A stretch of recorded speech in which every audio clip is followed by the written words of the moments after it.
The morning sun painted the desert mountains in shades of gold and crimson as Maria Singing Bird carefully arranged her sewing tools beside the small window of her adobe home.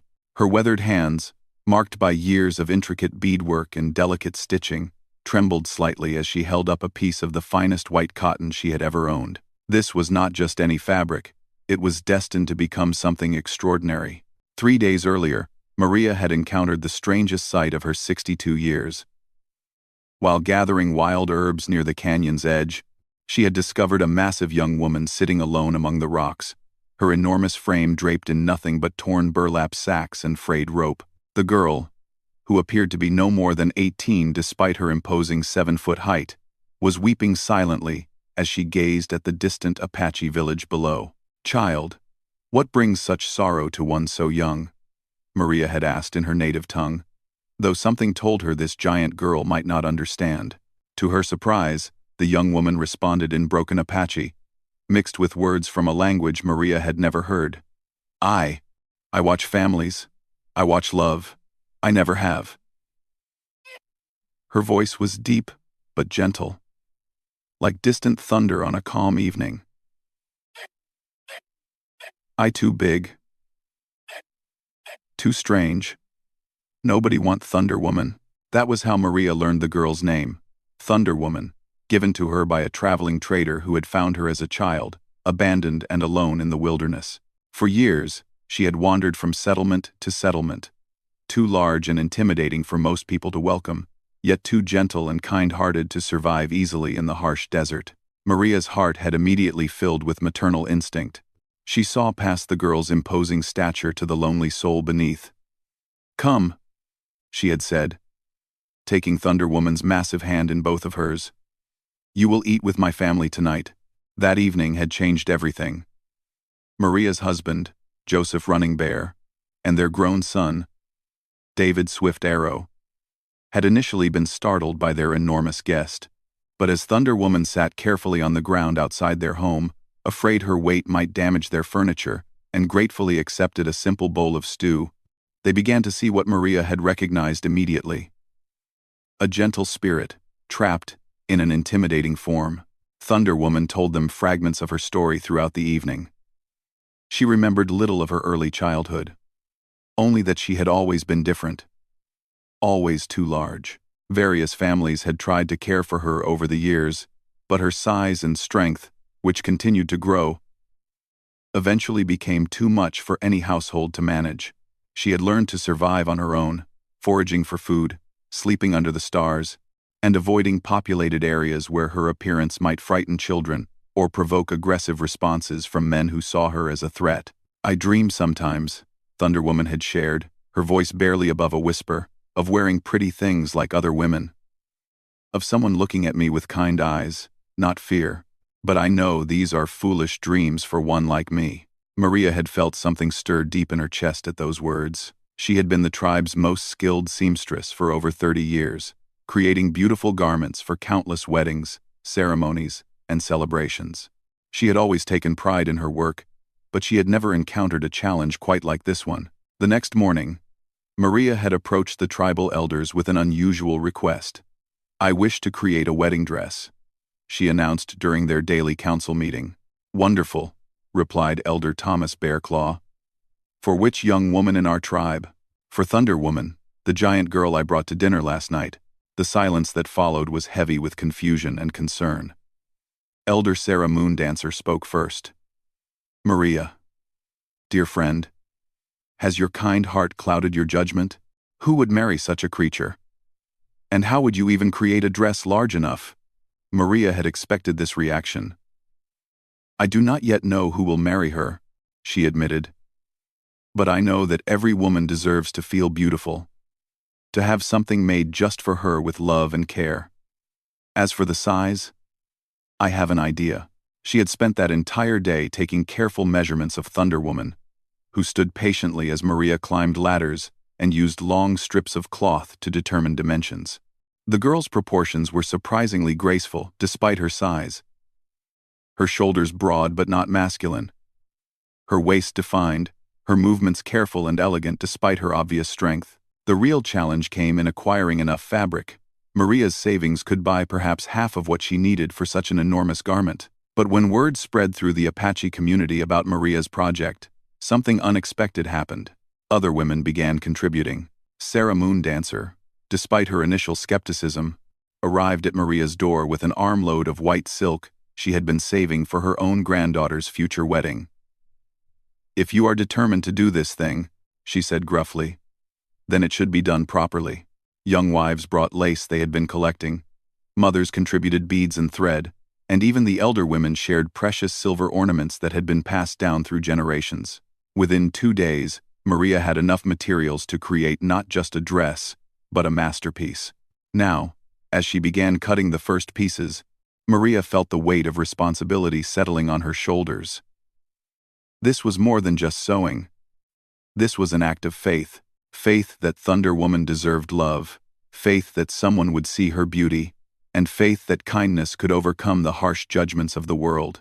Thunder Woman visited each day, sitting quietly in the corner of Maria's workspace, watching with fascination as the dress began to take shape. She had never owned anything beautiful, never had anything made specifically for her, with such care and attention.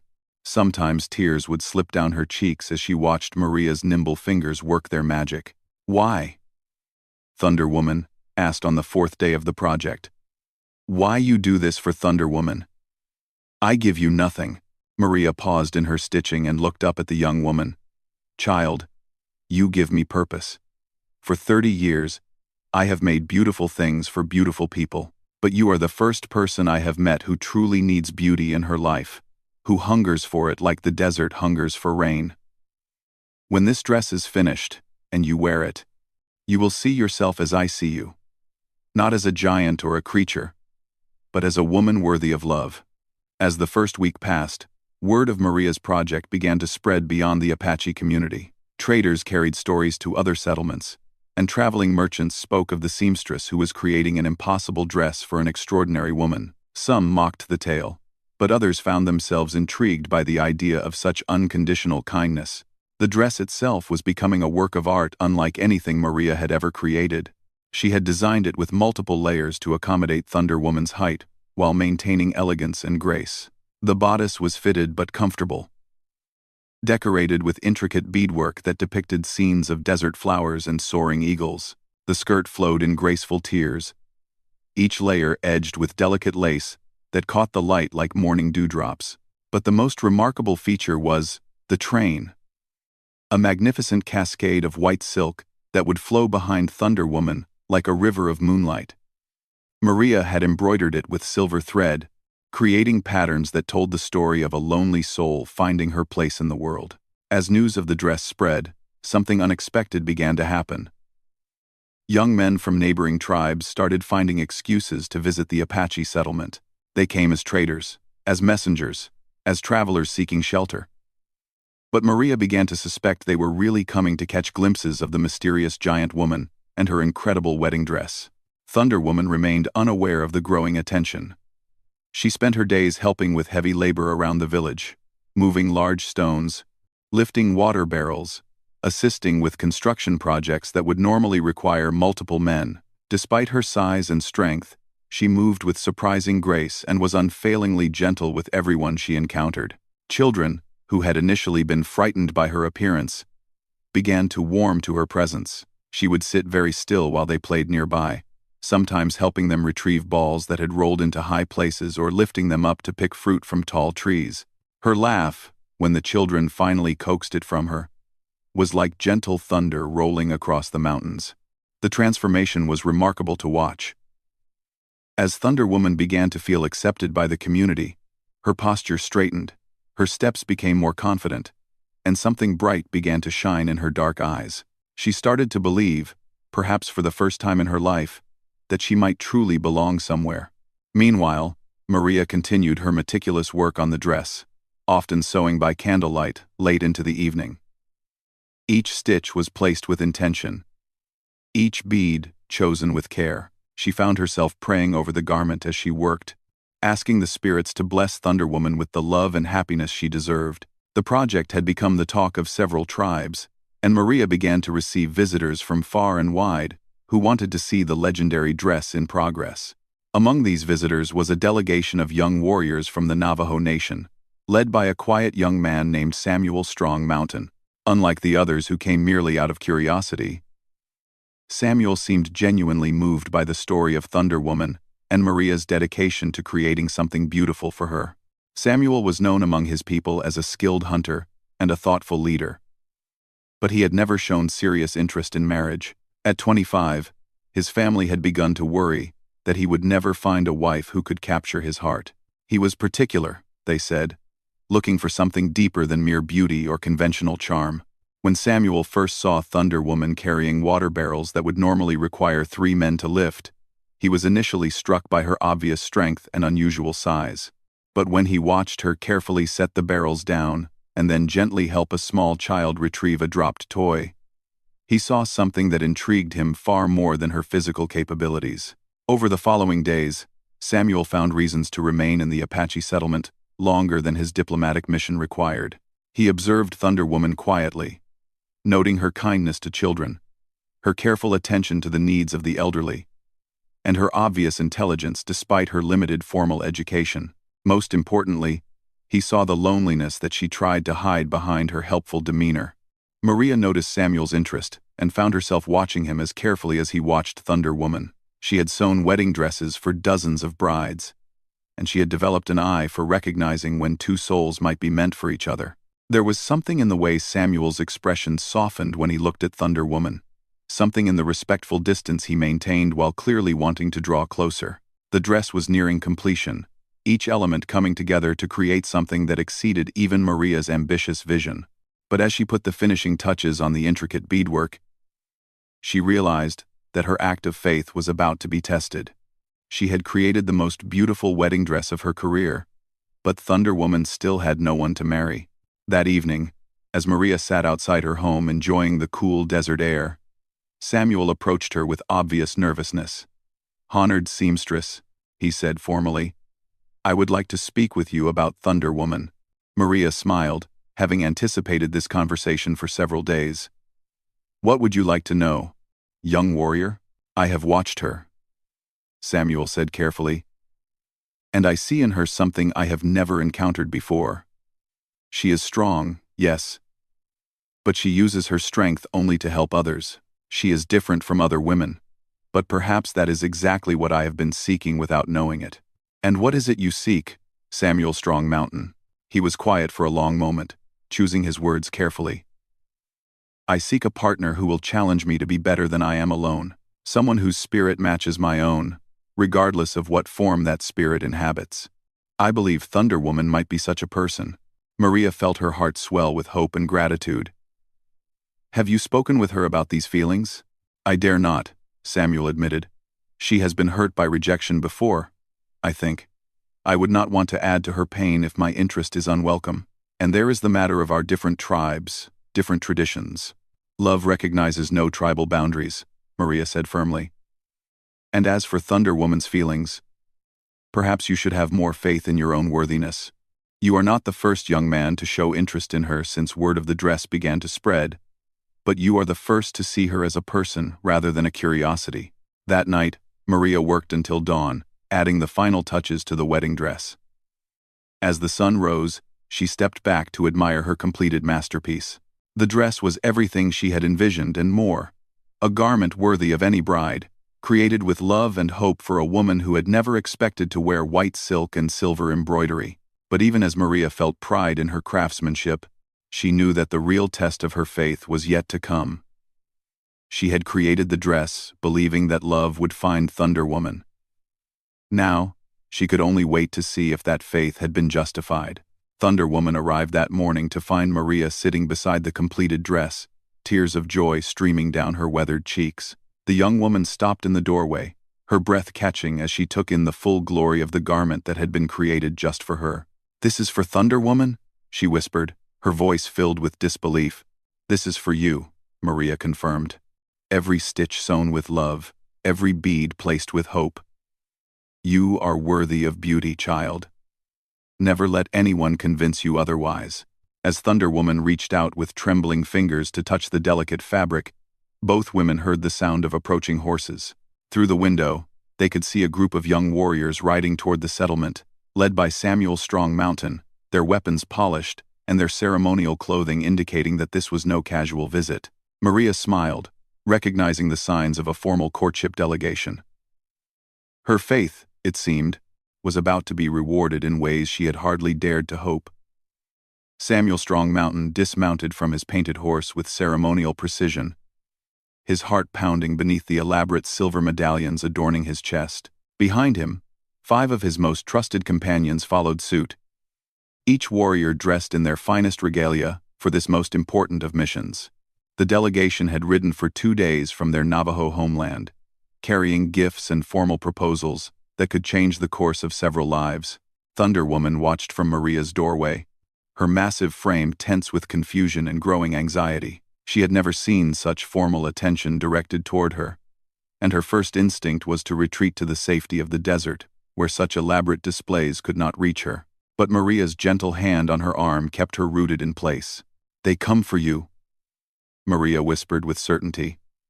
"Samuel Strong Mountain has not traveled so far, and prepared so carefully for any ordinary visit." The young woman's dark eyes grew wide with disbelief. "For Thunder Woman? Impossible. They come to trade, to speak with elders, not for giant girl in rags." But even as she spoke, Samuel was approaching with deliberate steps, his gaze fixed entirely upon her. In his hands, he carried a magnificent war bonnet, adorned with eagle feathers and turquoise beads. A gift of extraordinary value that could only be offered in the most serious of circumstances. Elder Thomas Bearclaw emerged from his dwelling, alerted by the commotion of arriving horses and the obvious formality of the delegation. His weathered face creased with curiosity as he observed the young Navajo warriors, their purpose clearly ceremonial despite the weapons they carried. Behind him, other members of the Apache tribe began to gather, drawn by the unusual spectacle. Samuel stopped precisely 10 feet from Thunder Woman, following the traditional protocols of formal courtship. His voice, when he spoke, carried across the settlement with clear authority, despite the nervousness that only Maria seemed able to detect. "Thunder Woman of no tribe, whose strength moves mountains and whose gentleness soothes children, I am Samuel Strong, Mountain of the Navajo Nation. I come before you and your adopted family with an offer of marriage, spoken with the blessing of my elders and the agreement of my warriors." The silence that followed was profound. Thunder Woman's mouth opened and closed without sound, her mind struggling to process words she had never imagined hearing directed at herself. Around the settlement, Apache families emerged from their homes to witness this unprecedented scene. Elder Thomas Bearclaw stepped forward, his diplomatic training taking over despite his own surprise. "Samuel Strong Mountain, your words honor our guest, but this is a matter of great significance. What assurance can you offer that this proposal comes from genuine affection and not from curiosity about her unusual nature?" Samuel had anticipated this question. From his travel pack, he withdrew a small leather journal filled with careful drawings and written observations. "Honored Elder, I have spent 7 days in your settlement, observing not Thunder Woman's strength or size, but her character. These pages contain my record of her actions. How she helped grandmother Spotted Deer carry water when arthritis pained her hands. How she spent 3 hours retrieving a child's lost ball from a narrow canyon. How she refuses the largest portions of food, even when she is obviously still hungry, ensuring others eat first." He opened the journal, revealing detailed sketches of Thunder Woman in various acts of kindness, accompanied by written notes about her behavior and interactions with others. "A warrior chooses his battles carefully, and a wise man chooses his life partner with even greater care. I have watched Thunder Woman's spirit, and I find it matches my own desire to protect and serve others." Thunder Woman finally found her voice, though it emerged as barely more than a whisper. "You watch Thunder Woman? You see Thunder Woman do these things?" "I have seen you," Samuel confirmed, his gaze meeting hers directly. "I have seen your kindness. Your strength used only to help others. Your careful movements to avoid frightening children despite your size. I have seen you weep when you thought no one was watching. And I have seen you smile when small children finally trusted you enough to accept your help. I wish to spend my life ensuring you never need to weep from loneliness again." Maria felt tears streaming down her cheeks as she witnessed this extraordinary moment. Her act of faith in creating the wedding dress had been justified beyond her wildest hopes. But even as joy filled her heart, she recognized that this was only the beginning of a complex process that would require careful navigation of tribal customs and personal emotions. Thunder Woman took a step backward, overwhelmed by the magnitude of what was happening. Samuel Strong Mountain speaks beautiful words, but Thunder Woman brings no dowry, no family connections, no tribal alliances. Thunder Woman brings only herself. And self is strange and difficult. Samuel's response revealed the depth of his preparation for this moment. "In my nation, a warrior's greatest treasure is his honor, and a woman's greatest gift is her character. You possess both in abundance. As for family connections, Maria Singing Bird has already declared you as daughter of her heart, and the Apache elders have accepted you into their protection. Your tribe is here. Your family surrounds you now." The political implications of Samuel's statement were not lost on Elder Thomas Bearclaw. By formally recognizing Thunder Woman as Apache by adoption, he was proposing an alliance between two tribes, cemented by this unprecedented marriage. It was a bold, diplomatic move, disguised as a personal romantic gesture. David Swift Arrow, Maria's son, stepped forward with his own question. "Samuel Strong Mountain, your words speak of honor and character, but marriage requires practical considerations. Thunder Woman is unlike other wives in her physical needs. How would you provide for someone whose requirements for food, shelter, and clothing are so much greater than normal?" Samuel smiled, revealing that he had considered this challenge extensively. "My family owns large herds of cattle and horses. Our lands are fertile and vast. I have already spoken with my mother and sisters about the practical matters of welcoming such a wife into our household. They have begun preparations for expanded living quarters and have expressed excitement about gaining a family member whose strength could help with tasks that currently require multiple people." The mention of his family's acceptance was crucial. Among both Apache and Navajo peoples, a woman's integration into her husband's family was essential for a successful marriage. Without the support and welcome of her new relatives, even the most loving marriage could become a source of constant tension and unhappiness.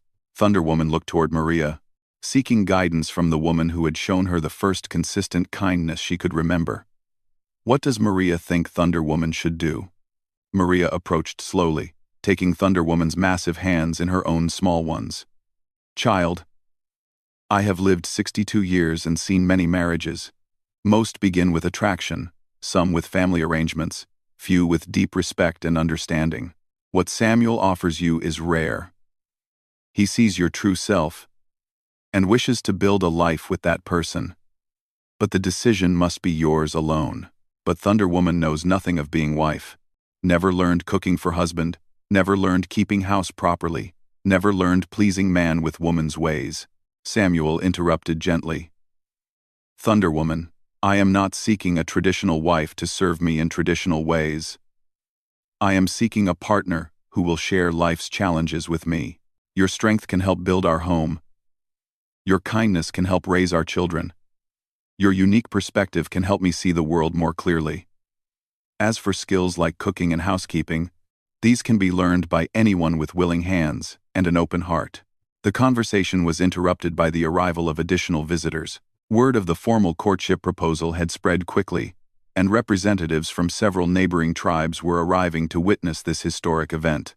Among them was a delegation of elderly Navajo women, led by Samuel's own grandmother, who had ridden hard to reach the Apache settlement in time to meet her potential granddaughter-in-law. Sarah Wise Coyote, Samuel's grandmother, was a formidable woman in her 70s whose opinions carried significant weight in Navajo society.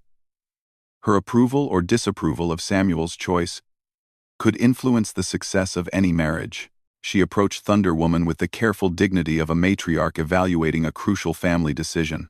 "So," she said after a long moment of studying Thunder Woman from head to toe, "you are the young woman my grandson believes he cannot live without."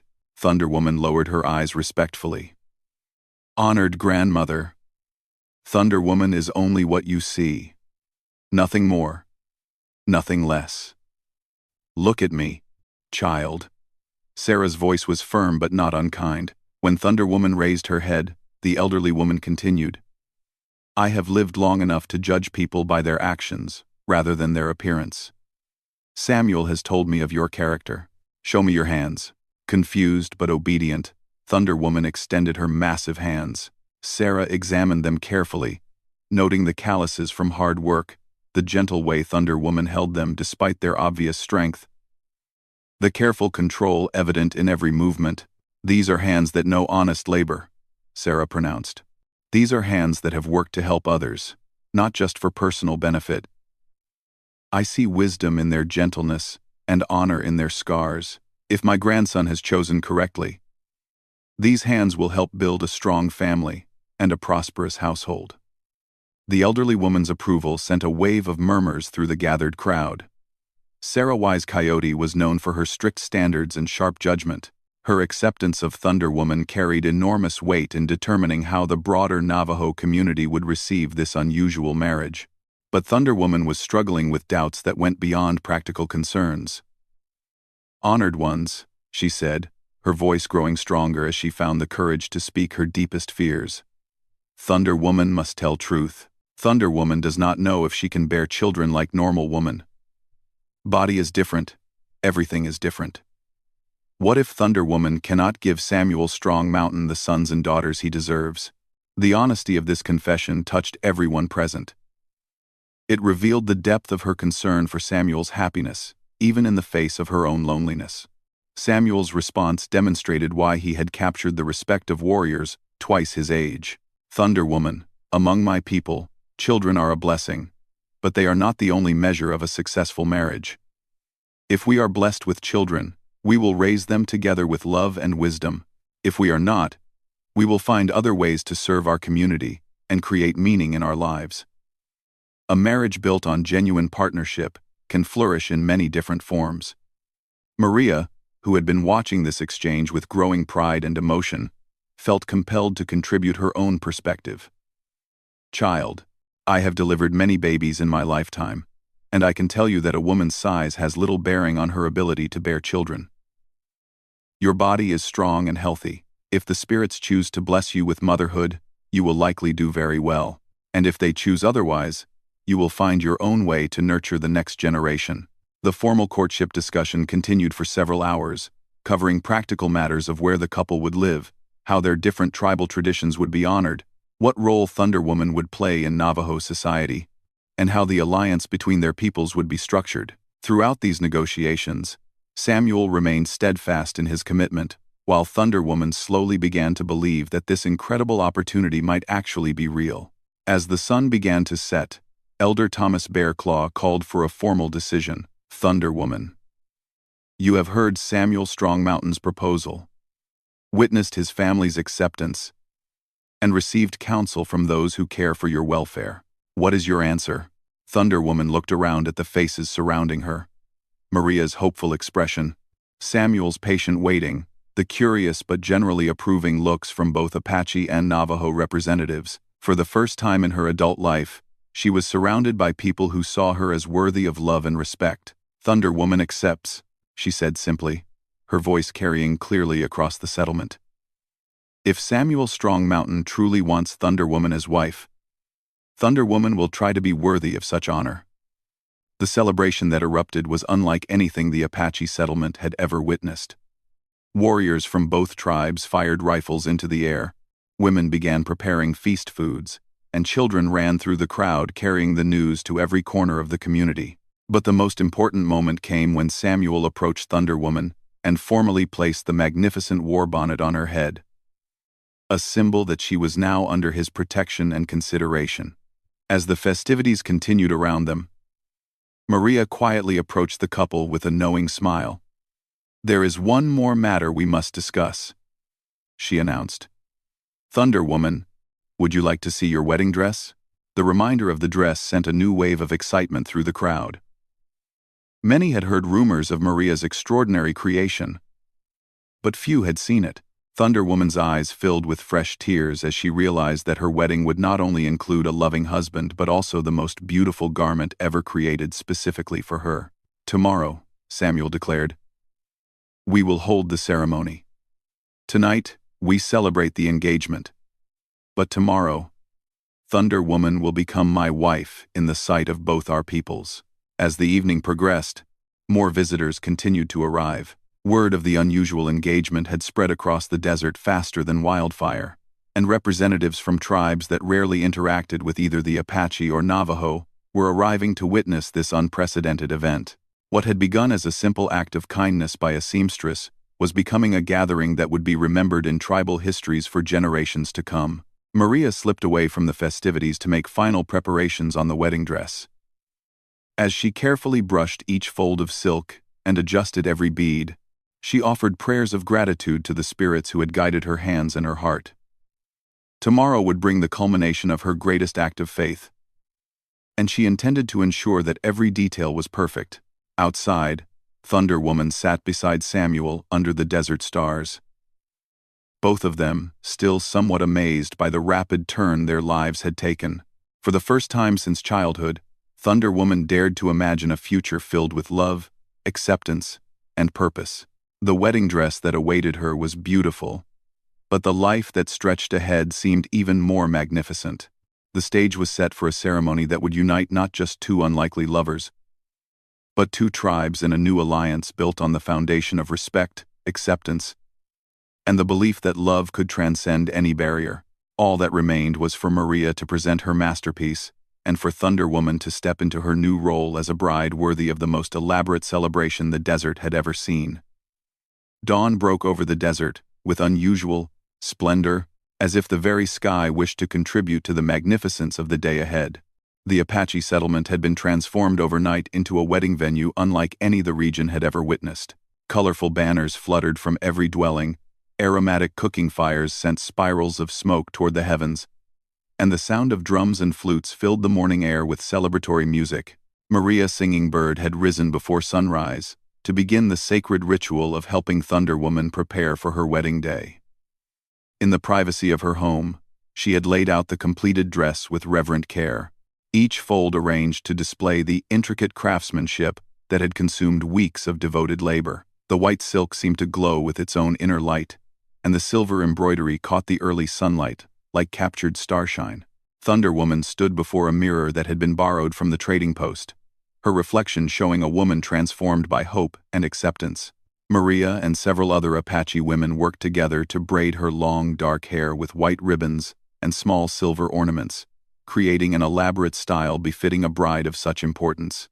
"Child, you must remember to walk slowly," advised Sarah Moon Dancer, who had completely overcome her initial skepticism about the marriage. "This dress is a work of art, and everyone has come to see you wear it properly. Let them admire what Maria has created and what you have become."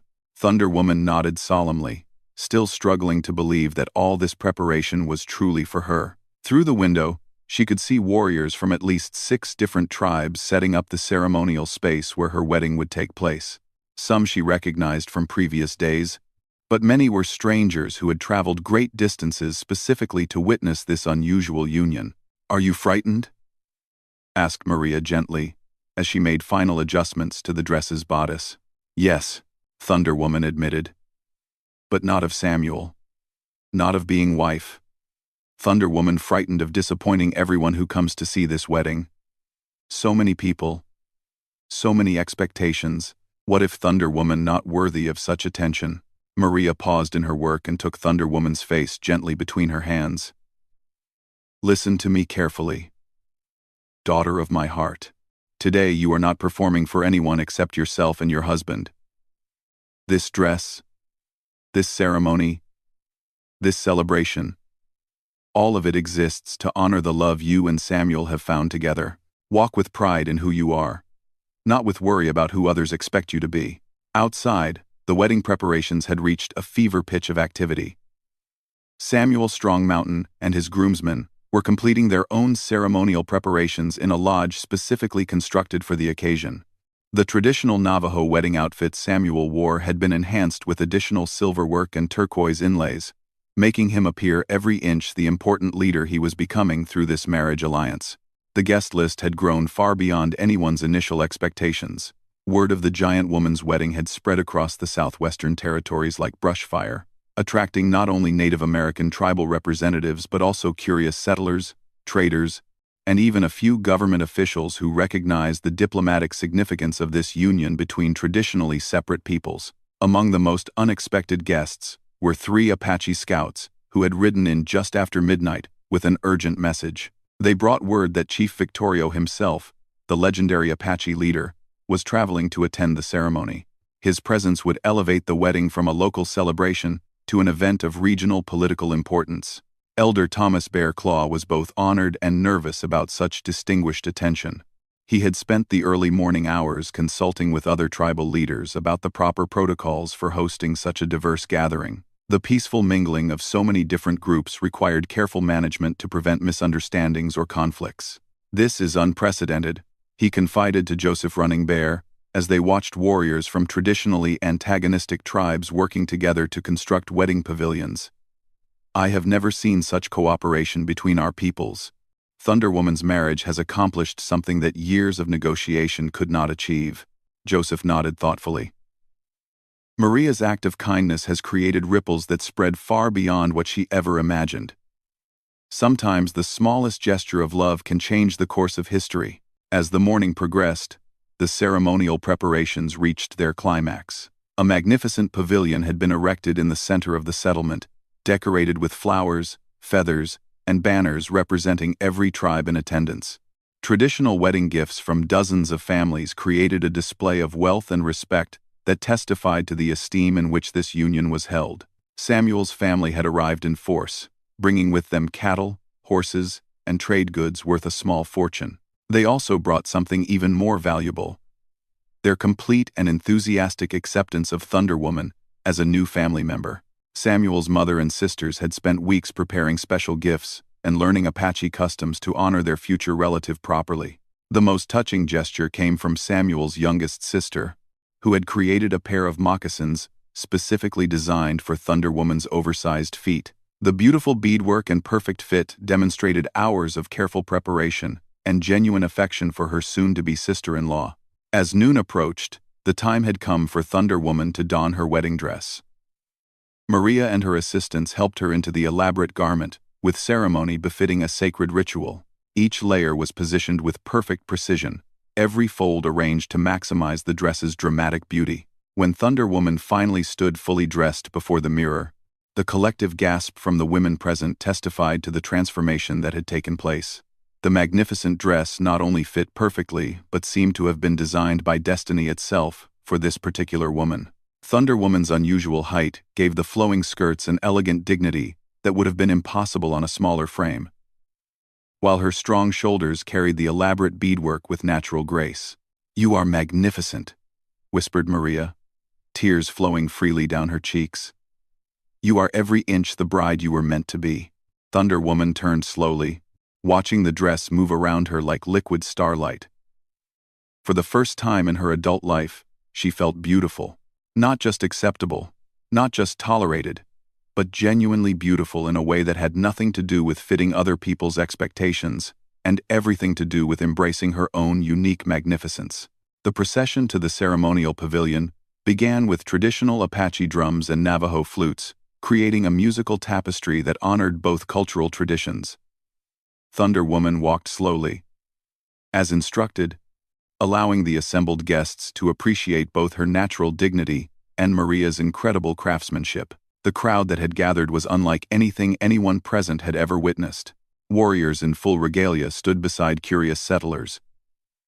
Tribal elders shared space with government representatives, and children from multiple cultures watched with wide-eyed wonder as this fairy tale wedding unfolded before them. Samuel waited beneath the pavilion, his own appearance striking in traditional Navajo wedding attire, enhanced with special elements to match the unprecedented nature of this ceremony. When he saw Thunder Woman approaching in her magnificent dress, his face lit with such obvious joy and pride that even the most skeptical observers could no longer doubt the sincerity of his feelings. The wedding ceremony itself was a masterpiece of cultural integration. Elder Thomas Bear Claw, and a respected Navajo medicine man, collaborated to create a service that honored both traditions, while acknowledging the unique circumstances of this union. They spoke of love transcending boundaries, of strength used in service of others, and of the courage required to build something new and beautiful in a world too often divided by fear and mistrust. Thunder Woman and Samuel exchanged vows they had written themselves, speaking in both Apache and Navajo to ensure that all their guests could understand their promises to each other. Thunder Woman's voice, when she spoke her vows, carried clearly across the assembled crowd, without a trace of the uncertainty that had marked her earlier words. Samuel Strong Mountain, Thunder Woman promises to use her strength to build our home, her hands to ease your burdens, her heart to support your dreams. Thunder Woman promises to honor your people as her own people, your family as her own family. Thunder Woman promises to walk beside you as equal partner, not behind you as servant, not ahead of you as master, but always beside you as friend and wife.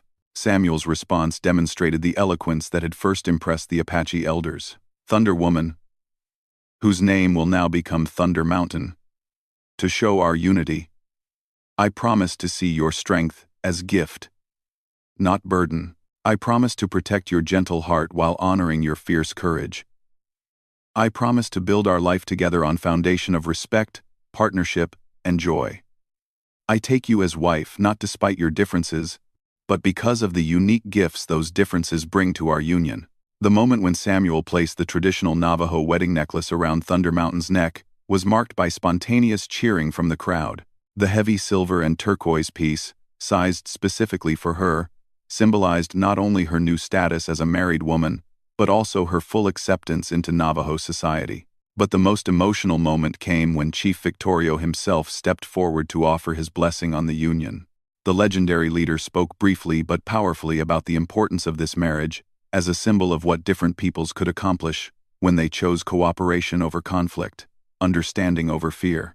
This woman, he said, gesturing toward Thunder Mountain, represents the best of what we can become when we judge people by their character rather than their appearance, when we offer help rather than rejection to those who are different from ourselves. This man, he continued, indicating Samuel, represents the wisdom to see value where others see only strangeness. Their union gives me hope for the future of all our peoples. The feast that followed the ceremony was magnificent beyond description. Dozens of families had contributed their finest dishes, creating a banquet that showcased the culinary traditions of multiple cultures. Thunder Mountain, still wearing her wedding dress, moved through the celebration with newfound confidence, accepting congratulations and good wishes from guests who had traveled hundreds of miles to witness this historic event. Maria found herself constantly surrounded by admirers of her craftsmanship. The wedding dress had become almost as famous as the bride wearing it, with several wealthy women already commissioning elaborate gowns for their own daughters. But Maria's attention remained focused on watching Thunder Mountain's transformation from lonely outcast to celebrated bride. Your work has changed more than one life today, observed a well-dressed woman who had traveled from Santa Fe specifically to see the legendary dress. The beauty you created has given that young woman something she never had before. The knowledge that she is worthy of beautiful things. Maria nodded, understanding the deeper truth behind the compliment. I gave her a dress, but she gave herself the courage to believe she deserved to wear it. That was always the real magic. As evening approached and the celebration continued under torchlight and stars, Thunder Mountain found herself surrounded by young women from various tribes, all eager to hear about her courtship and marriage. Her story had already become the stuff of legend, but hearing it directly from the bride herself added a personal dimension that inspired countless romantic dreams. How did you know Samuel was the right husband for you? Asked a young Apache woman who had been watching the proceedings with obvious envy. Thunder Mountain considered the question carefully before answering. Thunder Mountain knew because Samuel saw who Thunder Mountain truly was, not who others expected her to be. He saw strength and chose to value it rather than fear it. He saw difference and chose to celebrate it rather than reject it. Most importantly, he saw loneliness and chose to offer genuine companionship rather than mere pity. The wisdom in her words impressed even the older women present. Marriage had already begun to mature Thunder Mountain in ways that extended far beyond her change in status. She was growing into the role of leader and teacher that her unique experiences had prepared her to fill. Samuel approached his new wife as the evening celebrations reached their peak, offering her his arm for the traditional first dance of the married couple. The musicians struck up a melody that blended Apache and Navajo musical traditions, creating something entirely new and beautiful, much like the marriage it was celebrating. As Thunder Mountain and Samuel moved together in the firelight, her magnificent dress flowing around them like captured moonlight, the assembled guests witnessed something that transcended mere entertainment. They saw living proof that love could overcome any obstacle, that acceptance could transform lives, and that sometimes the most beautiful stories began with simple acts of kindness. The wedding celebration continued until dawn, with visitors from distant tribes setting up temporary camps around the Apache settlement. Many announced their intention to stay for several days, turning the wedding into an impromptu gathering that would strengthen intertribal relationships for years to come. But perhaps the most significant moment came near midnight, when Maria finally allowed herself to rest beside the fire and reflect on the extraordinary chain of events that had begun with her decision to sew a wedding dress for a lonely giant girl. Around her, warriors who had never spoken peacefully to each other were sharing stories and laughter. Families from traditionally hostile tribes were making plans for future trade and cooperation. Children from multiple cultures were playing together as if differences in language and custom were merely interesting variations rather than barriers to friendship. Maria's simple act of faith, her belief that every woman deserved to feel beautiful on her wedding day, had created something far greater than she had ever imagined. The dress she had sewn with her own hands had become a symbol of the transformative power of unconditional love and acceptance. As Thunder Mountain and Samuel began their new life together, surrounded by the support and blessing of their combined communities, Maria knew that her greatest work was not the magnificent dress that would be treasured as a family heirloom for generations to come. Her greatest work was the demonstration that kindness, given freely and without expectation of reward, could change the world one heart at a time. The story of the Apache woman who sewed a white gown for a ragged giant girl would be told around tribal fires for centuries, but its real legacy lived in the changed lives of everyone who witnessed the power of love to triumph over prejudice, fear, and loneliness. Thunder Mountain's wedding had proven that every warrior would indeed come to celebrate when love was offered with an open heart and received with grateful courage. In the end, Maria's thread and needle had sewn together much more than silk and beads. They had sewn together hearts, communities, and futures in ways that would endure long after the dress itself had faded into cherished memory. The white gown had served its purpose magnificently, but the love it represented would last forever.